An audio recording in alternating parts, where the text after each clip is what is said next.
Hola, ¿cómo están? ¿Qué dicen? Bienvenidos. Esta es otra entrega de Error Tipo 2, el podcast que estamos proponiendo para conversar algunos asuntos claves de la marcha del país, ¿no? En asuntos económicos y políticos. Y como ustedes saben, convocamos a invitados bastante especiales que por su trayectoria, por su experiencia, por su mirada, nos hacen ver a nosotros cosas que habitualmente no percibimos, de ahí el nombre del programa. Hoy vamos a conversar con el doctor Horacio Liendo. Eh, por supuesto que no voy a abundar en su currículum, que es súper extenso y es el titular de un estudio muy reconocido. Pero además, y para los más jóvenes, el doctor Liendo tuvo una prominente participación en los años de la convertibilidad, toda vez que fue el encargado en persona de redactar todas las modificaciones legales que permitieron hacer el armazón de aquel sistema, que era un sistema legal y al mismo tiempo económico, que le permitió a la Argentina por muchos años gozar de estabilidad. Así que, dado que hoy se invoca frecuentemente esa década como una década de estabilidad y se habla mucho de aquel momento, y se hacen analogías y surgen algunos parecidos, bueno, pareció sumamente importante y atractivo conversar con el doctor Liendo, a quien le agradecemos, por supuesto, la deferencia de aceptar participar de Error Tipo 2. Horacio, ¿qué dice? ¿Cómo le va? Gran gusto de escucharlo y de tenerlo con nosotros. ¿Qué tal, Walter? Muchísimo gusto también para mí poder compartir este momento con usted y con la audiencia. Bueno, Así que, me meto de lleno en las preguntas. Eh, Mucho se dice, ¿no?, de que el momento actual de la Argentina se parece a los 90. Quisiera pedirle una primera reflexión sobre el momento actual y si, en segundo lugar, se parece en algo, en mucho o en nada a los 90, ¿no? yo creo que es un momento de cambio y en eso se parece, sí. Es un momento en donde ha terminado un ciclo que comenzó precisamente con la salida de la convertibilidad, esa salida tan desordenada, tan dañina, causó tanto perjuicio a la población. Bueno, ahora se está tratando de encontrar una nueva organización económica y financiera para la Argentina y está dando esta administración los primeros pasos en esa dirección. Mm. Esos son todos los parecidos que veo. Me parece que hay grandes diferencias con los 90, diferencias geopolíticas internacionales y diferencias de la propia coyuntura económica y financiera que nos toca vivir. En aquel momento se había caído, habían derribado, mejor dicho, el muro de Berlín, había caído la Unión Soviética y el mundo se abría paso a una nueva era. Y en ese contexto fue en el que se produjo esta apertura de la Argentina a las reglas eh, razonables de organización de la economía, que no comenzaron estrictamente con la convertibilidad, sino que habían empezado antes con un par de leyes con las que asumió el presidente Carlos Menem, la ley de reforma del Estado y la ley de emergencia económica, que pudo negociar con los radicales porque evidentemente él tuvo que asumir antes, 6 meses antes, porque el presidente Alfonsín en medio de la hiperinflación renunció y entonces todavía no tenía las mayorías en el Congreso que eran el resultado de su propia elección y de su propio triunfo electoral. Y entonces los radicales se avinieron a facilitarle esas dos leyes iniciales como contrapartida de que asumía antes, Mm. se hacía cargo del gobierno en un momento tan difícil, ¿no? Ya esta primera respuesta deja bastante tela para cortar, ¿no? O sea, si yo le entendí bien, pareciera como que la Argentina está tratando de volver a encauzarse en un rumbo que se perdió con la salida de la convertibilidad, pero un rumbo que tiene que ver con participar de otra manera de los mercados mundiales y de las relaciones con los demás países. ¿Acaso sea distinto por las cuestiones de Cancillería? Es un mundo distinto, claro está. Pero ahí podría haber algún parecido, que la Argentina pretende ser un poco más normal, pretende ser estable, al menos en materia inflacionaria. Ahora usted nos anuncia, inicialmente dice, mira, para que la convertibilidad marchara hicieron falta algunas leyes, había un marco político de acuerdo para esa gran transformación. ¿Usted eso lo ve distinto hoy? Yo lo veo distinto porque es como que se han apurado o invertido algunas secuencias. Me parece que era para su circunstancia actual. Obviamente los tiempos no se repiten, puede encontrar uno parecidos en distintas épocas, pero tiene que concentrarse en lo que está viviendo. O sea, como dice mi amigo Rosendo Fraga, hay que dejar toda la experiencia y todo lo que uno leyó afuera y estar dispuesto a enfrentarse a la realidad tal cual es y a ir navegando los distintos momentos que presenta. Entonces yo creo que de alguna manera esta irrupción de viejas ideas en un nuevo liderazgo, viejas ideas no por malas, sino porque es el rescate de muy buenas ideas que ha dado a la humanidad y que han permitido organizar y alimentar y vestir y dar alojamiento a miles de millones de personas que hubiese sido imposible sin estas ideas. Entonces eso me parece muy positivo. Ahora, para lograrlo desde una pequeña minoría, acabo de mencionar que en el caso de Menem era una minoría transitoria, porque cuando llegasen sus diputados, sus senadores de esa elección que había ganado, que asumían en diciembre, bueno, iba a tener otro panorama político. En este caso tenemos un gobierno de minorías, tanto en diputados como en senadores, una minoría muy peligrosa porque ni siquiera llega a un tercio, para los que están menos habituados al sistema institucional argentino, es lo mínimo necesario para evitar un juicio político, por ejemplo. Ya leí hoy en el diario que había algunos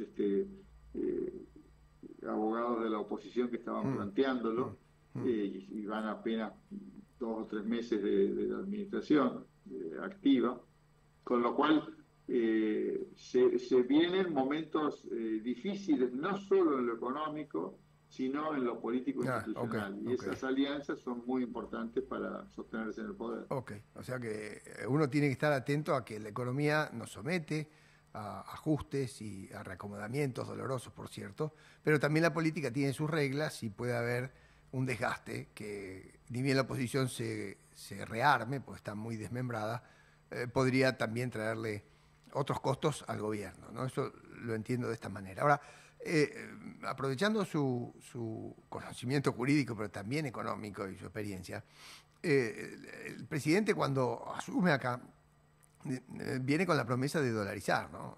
Mucha gente que dijo, bueno, está bien, una promesa, un deseo, esto es inviable, no hay dólares, de momento es inviable, algún día los conseguirá, pero de momento es inviable. La experiencia de Menem para hacer la convertibilidad, que es como una dolarización en parte, ¿no? Porque era $1 a $1 a una tasa fija, hubo un trámite donde se juntaron muchos dólares previos, ¿no? Y hubo también ajetreo, hubo también licuadora, hubo también...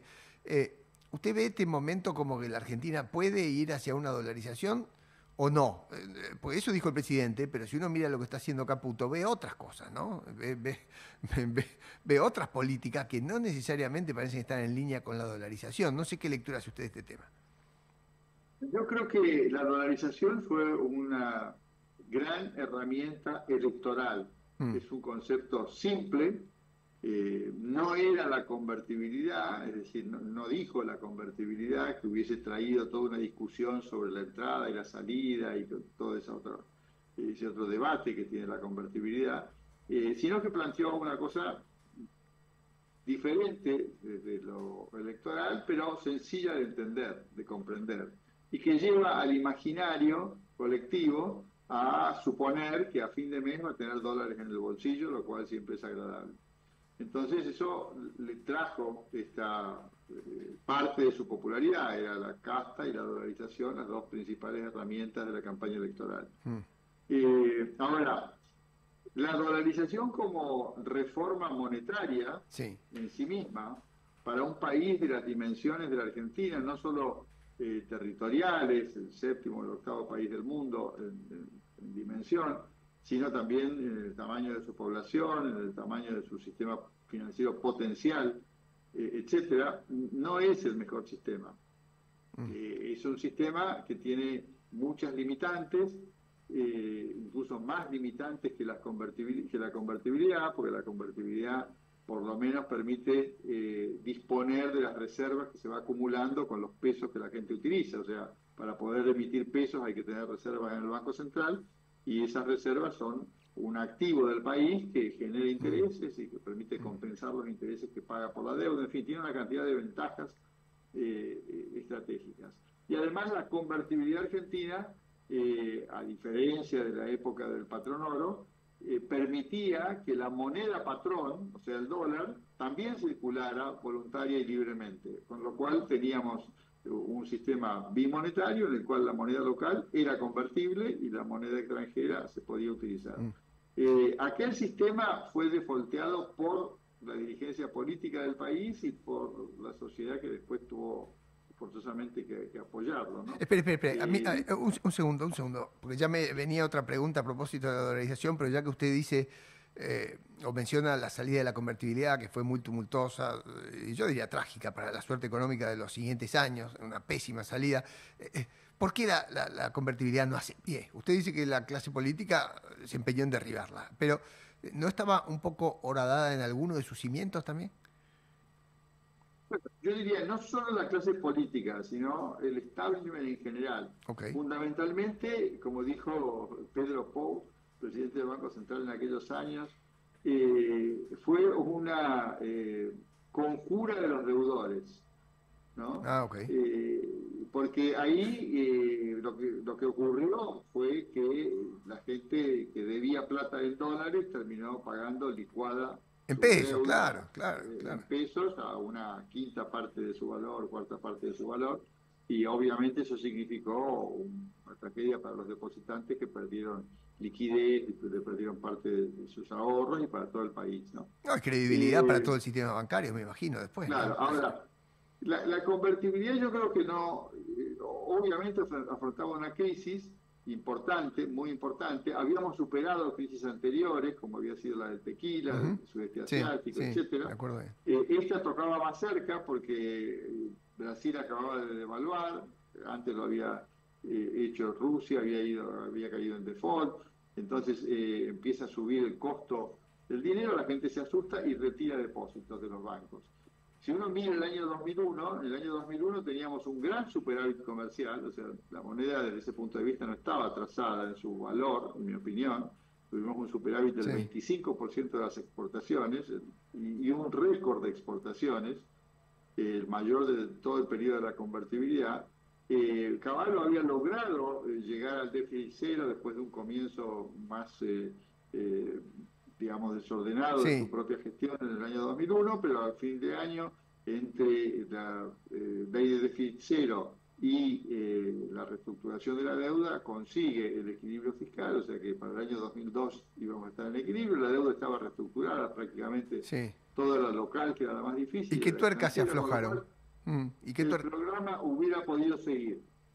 El tema fue que, bueno, lo llevan y lo fuerzan al presidente a la renuncia, se cae el sistema político, y los nuevos deciden salir de la convertibilidad, que es lo que habían resuelto, y para eso, como salir de la convertibilidad pura y lisa y llanamente, de manera racional, hubiese significado una suba del tipo de cambio, no a los niveles que subió, pero una pequeña suba del tipo de cambio, y eso iba a generar una tensión en los deudores. Dijeron, especificamos todo, y entonces emitieron cualquier cantidad de pesos para que los bancos pudieran devolver los depósitos. Se destruye el sistema financiero, prácticamente cae a una tercera, una cuarta parte de su dimensión, y bueno, y empiezan a generarse todos estos problemas que conocemos. Sí, la salida es pésima, pero déjeme agarrarme de un punto que usted está haciendo, que ya no es histórico, es actual, porque usted dice, es el club de los deudores,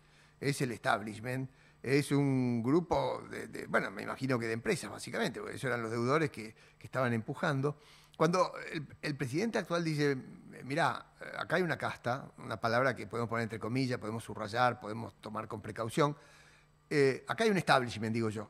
Esa realidad que usted denuncia en 2001, 2002, ¿sigue hoy presente en la Argentina? ¿Hay un establishment muy fuerte que puede llegar a impedir reformas?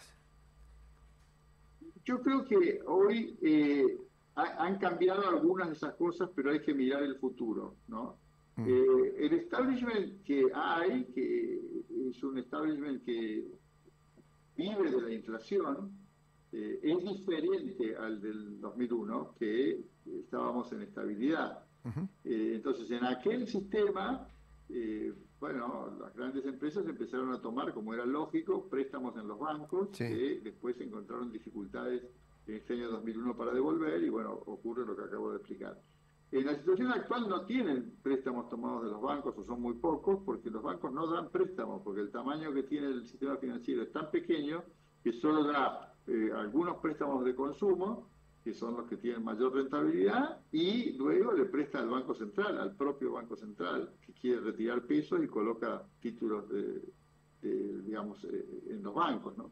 Entonces, hoy esa parte es diferente, y las trabas que se han producido por el lado del control de cambios, es decir, evitar una devaluación mayor del peso, hace que las empresas estén enmarañadas y que no se puedan mover, porque el verdadero mecanismo de dominación es el control de cambios, que hace que por más que yo libere todo, si no salgo del control de cambios, bueno, voy a seguir con una economía de corte, digamos, soviético, en el sentido de que el que maneja la caja de dólares decide quién importa, quién no importa, quién cancela. O sea, eso quién no para usted, cancela, es sustancial. O sea, si Milei no logra salir del tipo de cambio controlado que tiene hoy, está dentro de una trampa. Si no logra salir bien y rápido, Totalmente.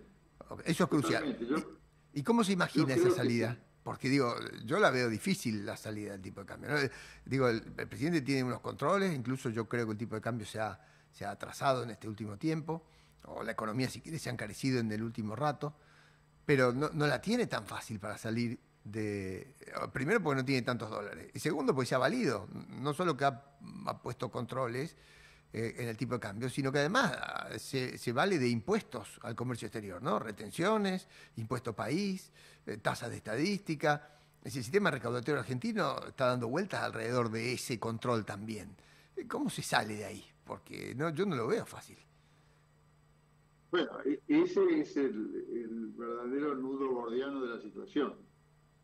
Pienso que la clave en ese esquema es, en lugar de la dolarización, dejé ahí inconcluso una idea, que nos va a llevar al poco tiempo a recordar aspectos de por qué cayó la convertibilidad, porque si vamos a ese punto estrictamente es cuando los depósitos en el sistema financiero están en dólares y la gente tiene miedo, retira los depósitos del sistema financiero. Entonces, ¿por qué cayó la convertibilidad? Si no había déficit, acabo de decir, ni comercial, ni fiscal, ni nada, cayó porque la gente empezó a retirar los depósitos de los bancos.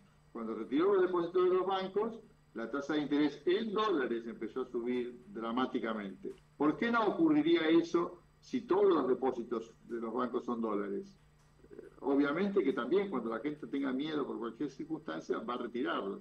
Con el sistema de multiplicador bancario, es decir, los bancos generan más recursos prestables a través de su propia creación, que es como operan los bancos, digamos, esos van a generar nuevamente argendólares. Y esos argendólares, cuando la gente los quiera retirar, van a provocar una contracción crediticia, una suba de la tasa de interés en dólares y fuertes tensiones para que especifiquen. Claro. Cuando quieran especificar, tienen todo el camino disponible para hacerlo, porque ya hay una experiencia argentina terrible, es la primera vez en la historia argentina, la del 2002, que se recurre a un instrumento como ese, y hay jurisprudencia de la Corte que lo ha convalidado, con lo cual el camino de salida de la dolarización es muy fácil. Esto que dice es muy interesante. O sea, uno podría llegar a la dolarización, pero si después quiere especificar, ya hay fallos de la Corte que dicen en Argentina se pudo y se puede especificar. O sea, habría que cambiar también una jurisprudencia del máximo tribunal, muy difícil. Entiendo el punto, ¿eh? O sea, son dos lo que usted me dice. Uno es si el sistema bancario no está linkeado con casas matrices fuera de Argentina para responder ilimitadamente, y dos, que si el gobierno quiere especificar, la Corte avalaría. Entonces, Eso a usted le plantea más dudas todavía sobre la dolarización, ¿verdad? Si le entendí bien. Exacto, exacto. Okay. Eso me ha llevado a la reflexión de cuál es el sistema deseable para la Argentina. ¿Y para usted cuál? Que es un sistema de competencia de monedas, como está diciendo ahora el gobierno. ¿Tipo Perú? Entonces, en ese régimen de competencia de monedas, nosotros podríamos incluso o necesitaríamos declarar el curso legal del dólar. O sea, que el dólar pudiera circular como el peso con curso legal dentro del territorio doméstico para operaciones domésticas. Pero en el sistema financiero, los depósitos en dólares deberían tener encaje 100% y deberían estar depositados esos encajes no en el Banco Central, sino en bancos AAA dentro del sistema de la Reserva Federal Americana, de manera que cuando alguien quiere retirar sus dólares, va y los retira y no le causa ninguna perturbación al sistema doméstico. Pero obviamente que no voy a crear crédito con esos dólares. No, está claro, pero entonces no se mezcla el agua fría con el agua caliente, digamos. Los depósitos en dólares están totalmente... Los depósitos en dólares son en dólares, y entonces, ¿cómo va a crecer el sistema financiero? El sistema financiero va a crecer con los depósitos en pesos, que van a tener en un sistema normal, en un peso, obviamente, con un banco central totalmente reestructurado, saneado, su balance evaluado mark to market, es decir, no con evaluaciones técnicas, y recuperando su liquidez, porque el Banco Central está maniatado y ha sido vaciado por dos vías. Por un lado, es el que vemos más seguido en el debate, por la emisión monetaria. Sí, claro. La emisión monetaria es aproximadamente 700, 800 veces la que había en la época, al final de la convertibilidad. Pero por otro lado, por la sustracción de las reservas del Banco Central, o sea, el Tesoro empezó con Kirchner en el 2005 para pagarle al Fondo Monetario, a manotear las reservas al Banco Central, y desde ahí adelante fue sacando sucesivos decretos y sucesivas autorizaciones y se llevó casi 100.000 millones de dólares del Banco Central y le dejó letras intransferibles. Eso es lo que dice el presidente. Claro, eso es lo que dice el presidente. Dice, dólares dejaron en rojo 10 o 12.000 millones. Y pesos sobran por todos lados, al punto que el gobierno anterior se gastó los pesos y hoy los tiene alquilados en las LELIQs o qué sé yo. Claro, pero ¿qué tiene que hacer el gobierno con el Banco Central? El gobierno tiene que documentarle adecuadamente esas letras al Banco Central, con títulos públicos iguales que los que existen para el resto de listados en Nueva York, etcétera. Hoy, último balance, hay 59.000 millones de dólares en ese rubro, más otros 40 y pico de mil millones de dólares en otros títulos públicos, pero tomemos nada más que estos, de las letras intransferibles, y darle títulos públicos por valor nominal de 59.000 millones de dólares, que al 30% valen 15.000 millones de dólares, por decir algo. Tiene una base monetaria hoy de unos 13.000 millones de dólares. Sí.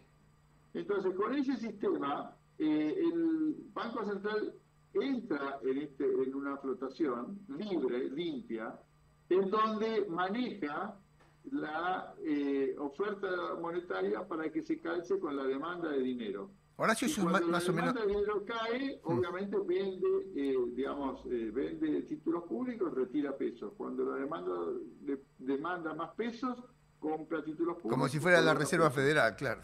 Igual. El sistema de la Reserva Federal en la Argentina. Ese es el sistema que hay que hacer. Eso es parecido a lo que hay... ¿Es parecido a lo que hay en Perú? ¿Así funciona en Perú? En Perú funciona parecido. Parecido a eso. Yo le he agregado algunas cosas, a diferencia de lo de Perú, porque Perú tiene en la Constitución, reforma del 93, incorporadas dos cláusulas que son esenciales.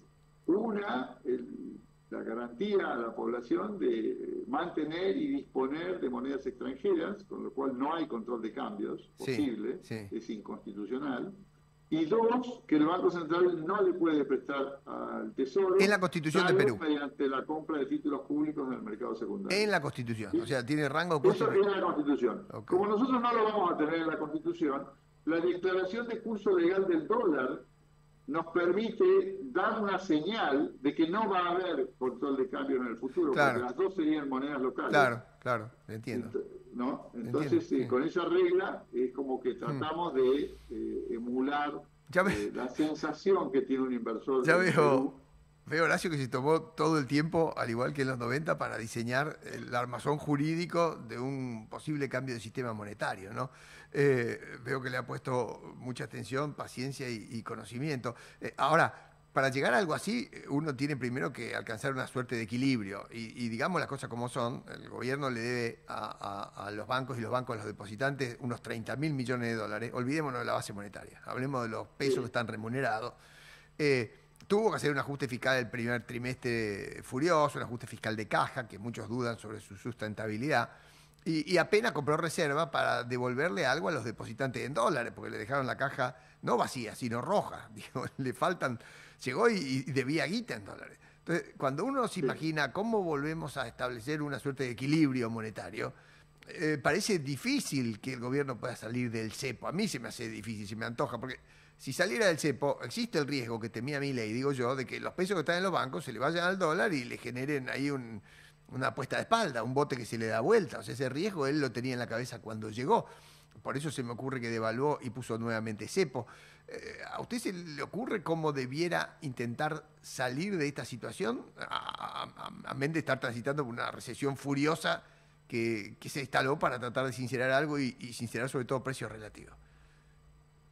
Sí, yo creo que ese temor es un temor razonable en el contexto que teníamos hasta diciembre del año pasado y que cada vez es menos razonable hacia adelante. O sea, se empieza a parecer más al pánico, que es un miedo infundado, que a un temor lógico y razonable. O sea que para usted el gobierno lo va llevando bien esto, el gobierno lo va llevando bien, digo, en cuanto a expectativas al menos.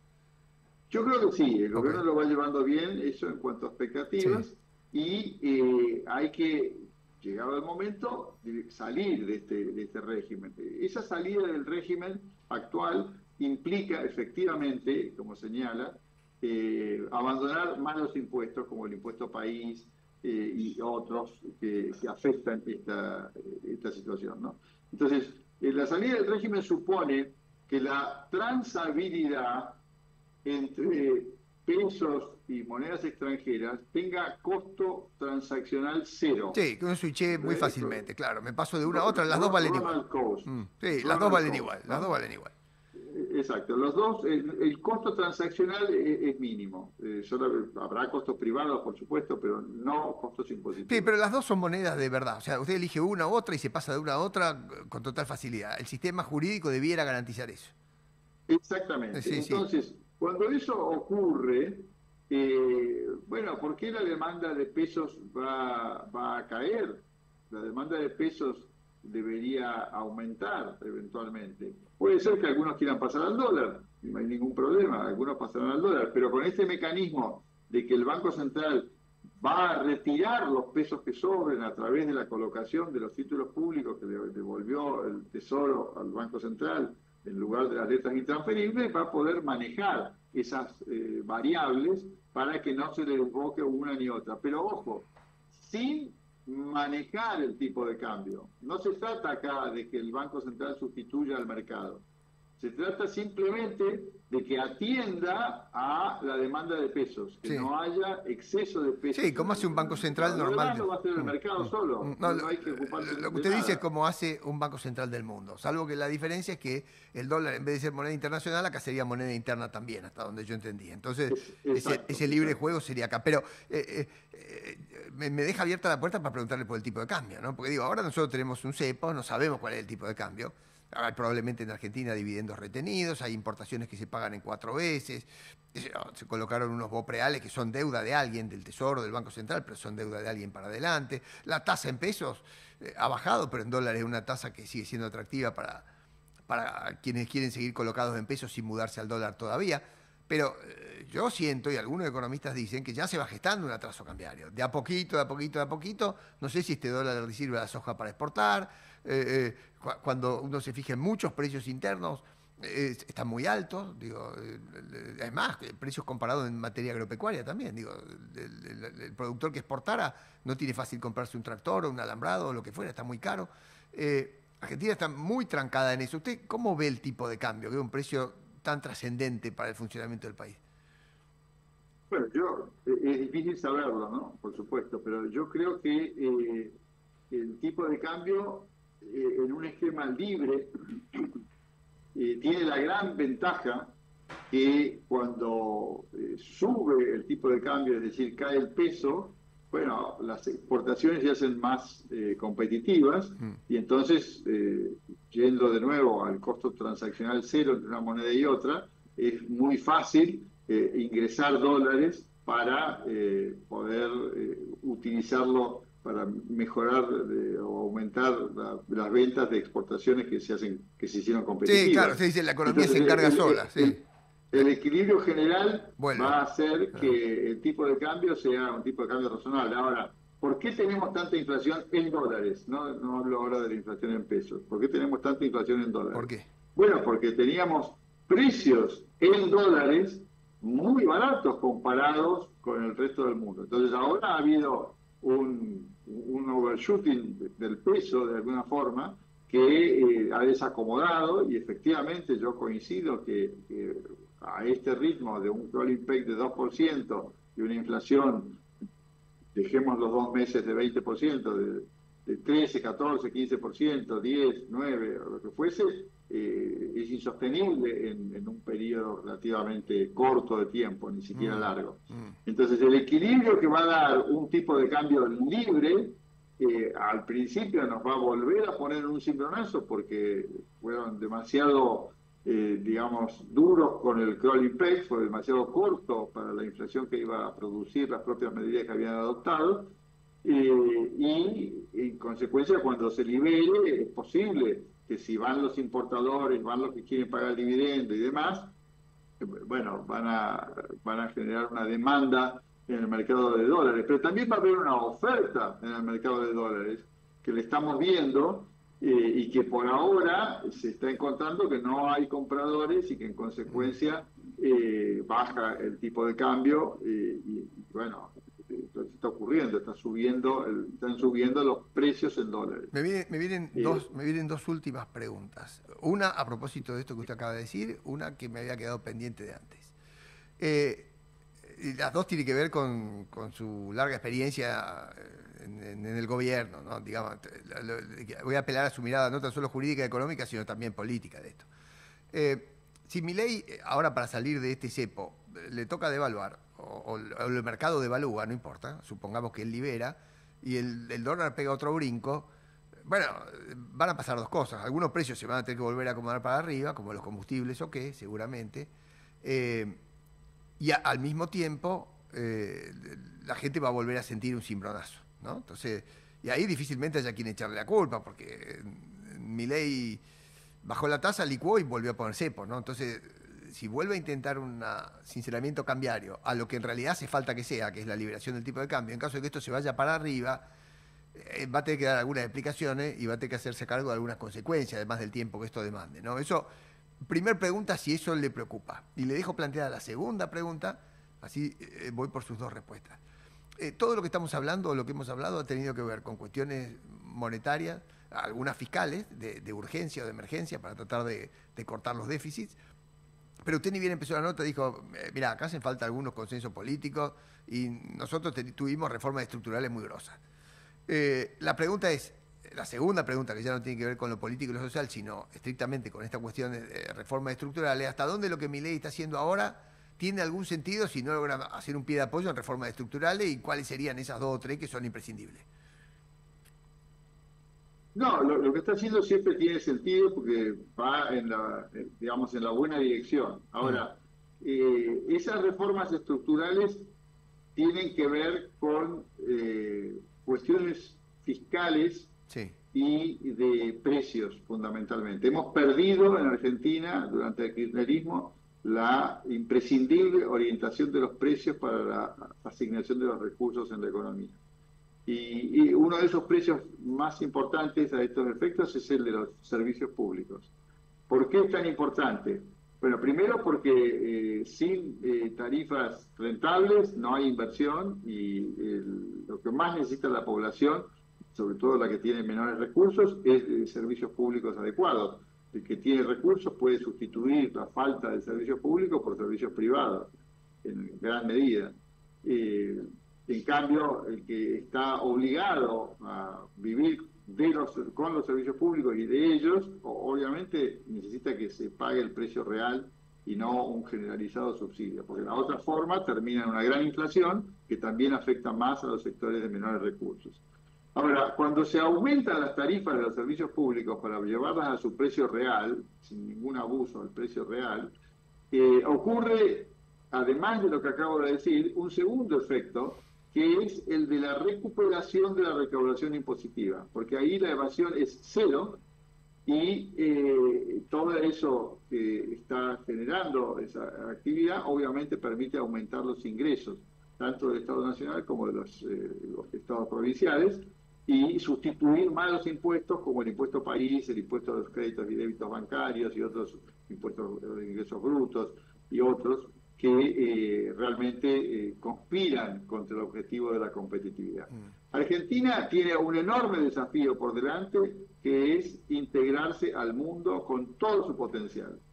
No tengo ninguna duda que con precios normales, Argentina es un gran proveedor de alimentos, que ya lo es, de energía, que no lo es, o sea, la verdad que ha estado en un déficit absurdo en materia energética durante muchos años del kirchnerismo, y la industria del conocimiento y también en los sectores industriales, obviamente en condiciones normales van a ser muy competitivos.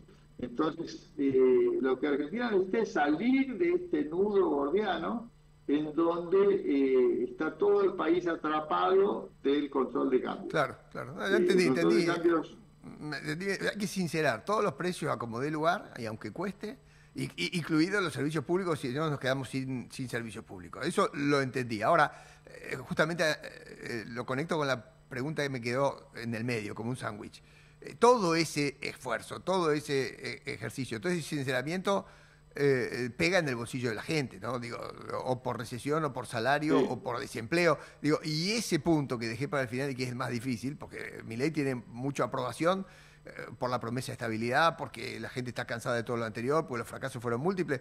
Pero digo, habrá que ver si el país aguanta más y más y más reacomodamiento, ¿no? Es un tratamiento durísimo este. Ahí viene una herramienta adicional a estas dos principales que le he mencionado, que es sí, la del dólar y la del peso corriente, llamémoslo, que es la creación de una unidad de cuenta virtual, es decir, que no se expresa en papel, indexada. Esa sería la solución para el problema de ingresos de la población y para un montón de transacciones que hoy se hacen a valor nominal. Nosotros en la convertibilidad tuvimos que prohibir la indexación porque si no se producía un descalce entre el peso y el dólar, que debían funcionar a la par. Pero en este esquema de flotación, en donde va a haber una inflación inercial, no tiene ningún sentido, como no lo tuvo desde que se salió de la convertibilidad, la prohibición de la indexación. Pero la indexación anárquica, en donde cada relación jurídica se indexa por una variable diferente y con un rezago diferente, algunas toman el mes anterior, otras 2 meses anteriores, unos índices... Sí, cada cual se cubre como puede, claro. Como puede, claro. Eso no funciona. Sí. Nosotros tenemos que hacer un sistema, como fue en su momento el Plan Real, o como es la Unidad de Fomento en Chile, el Plan Real en Brasil, la Unidad de Fomento en Chile, y crear, yo lo he llamado, el peso actual, que es una unidad de cuenta que se ajusta por ser desde el momento en que se sancione la ley de reforma monetaria, o que la ley de reforma monetaria indique, y de ahí en adelante un peso actual es igual a 1.000 pesos corrientes más ser. Sí. Entonces el peso actual va a ser el indicador por el que se van a ajustar los salarios, las jubilaciones, los alquileres, la medicina prepaga, hasta los que todo converja, públicos, sí, etcétera, etcétera. Entonces, durante ese periodo de transición, usted va a tener, sí, alguna inflación un poco mayor, Pero eso va a recomponerse periódicamente en los ingresos de la gente, que va a poder en consecuencia financiarse, porque él sabe que va a tener esos ingresos. No es que va a depender de un sindicalista que negocie bien o que negocie mal su aumento salarial. Eso es algo que debería garantizar el Estado, y es la forma que el Banco Central devuelva de alguna manera el señoraje que percibe y los bancos por la inflación. Entonces, de ese modo, la transición va a ser más ordenada. A medida que se va logrando el equilibrio fiscal y se va,